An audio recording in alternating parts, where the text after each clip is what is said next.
مکتوب نمبر 48 د عالمانو او د طالب علمانو په احترام کې او د دوی په ادب کې دی چې دا د شریعت اوچتون کې قائمون کې دي او د دوی د احترام ترغیب ورکولو کې شیخ محمد فرید بخاری رحمت الله علیه لیکلی دی نصرکم الله سبحانه والاعداء بحرمة سيد الأنبياء عليه وعليهم الصلوات والتسليمات والتحيات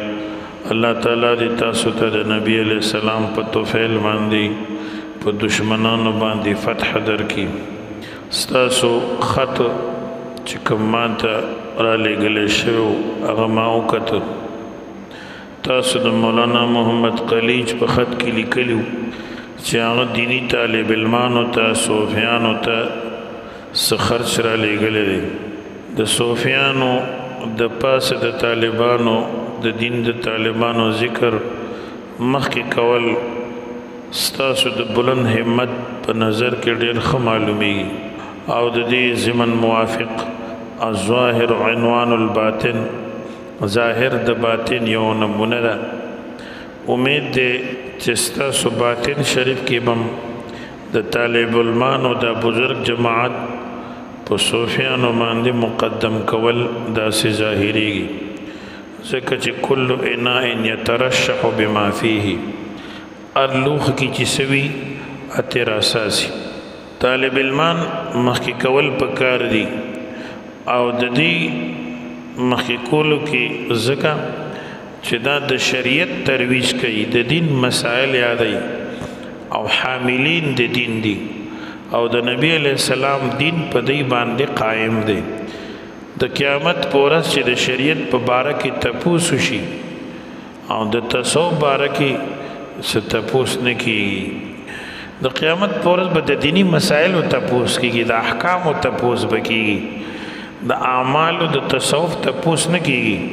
په جنت کې داخلېدل دا د شریعت د حکم په زیر وړلو باندې په مسایلو باندې په عمل باندې منحصر دي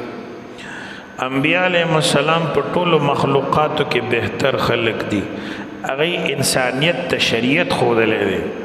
او شریعت طرف ته دعوت چلولی دی او تمامه زندگی هغه په دې باندې تیره کړې ده او د انبیاء علیهم السلام مبارکو پیدایش نه مقصدم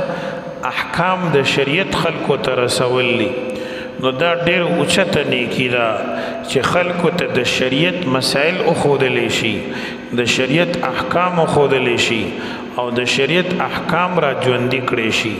خاص طور په دې زمانه کې چې د اسلام نشان بالکل ختم شوی دی کروڑونه روپۍ د الله په لاره کې خرج کول د دې برابر نه دي کم ثواب چې د شریعت یو حکم ژوندي کولو کې دی او شرعي مسائلو کې تبلیغ دی او د دې انسانیت ته وړاندې کول دي ځکه په دې کې د انبیاء علیهم السلام تابعداري ده انبیاء علیهم السلام خلکو ته دین ښودلی دی احکام او مسایل یې ښودلي دي کوم چې علماء دین دا خلکو ته ښیي انبیاء علیهم السلام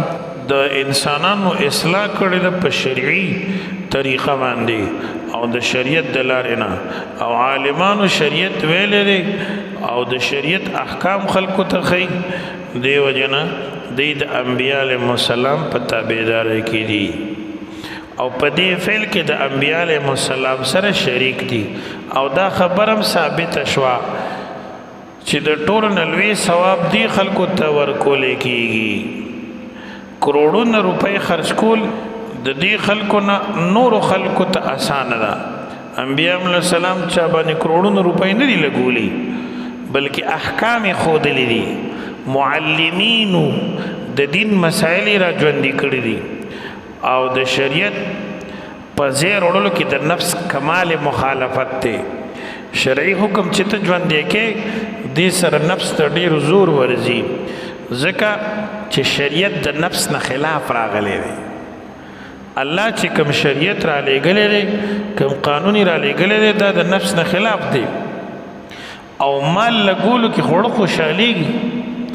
او ډیر کرته د نفس موافقت وی خلق صفت کوي واه واه وی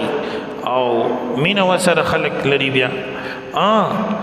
د هغه مال لګول چې کوم د شریعت په تایید کې وي او د شریعت او د مذهب په ترویج کې وي دغه خپل لویه درجه ده او په دې نیت باندې لک شی لګول هم د نورو نیتونو د لکونو برابر اجر لري دلته دی دا سوال څوک نه کوي چې طالب علم گرفتاری د صوفینا چې کوم آزاد دی ولې مقدم کړه دی جواب دا دی چې د دې خبره حقیقت خو اوس معلوم کړی شوی نه دی تاسو ته طالب علم باوجود د گرفتاری نه د خلکو د نجات سبب دی د انسانانو د نجات ذریعہ ده ځکه احکام شرعیه د دې تبلیغ سره حاصلېږي اگر چې هغه ته به د دې خپل صنف نه او صوفي باوجود د دینه چې هغه آزاد کړی دی خو خپل نفس آزاد کړی دی د مخلوق او د اجتماعیت سوچ خو نشته دی او داغي سره څه تعلق نشته دی او دا خبره ظاهره ده چې چا باندې د ډیرو خلکو نجات وابسته وي دا د هغه سړي نه بهتر دی چې څوک صرف د ځان سوچ کوي هغه صوفي چې کوم د فنا او بقا او سیر عن الله و بالله و فی الله نبات عالم ته رجوع کی او د مخلوق په دعوت کې مشغول شي د مقام نبوت وارث دی او د شریعت حکم رسون کو کې داخل لے او د علماء شریعت حکم لري ذالک فضل الله یؤتیه من یشاء والله ذو الفضل العظیم دا د الله فضل لے چې چاته الله ورکي د الله خپل خوخه او الله د لوی فضل خاوند دی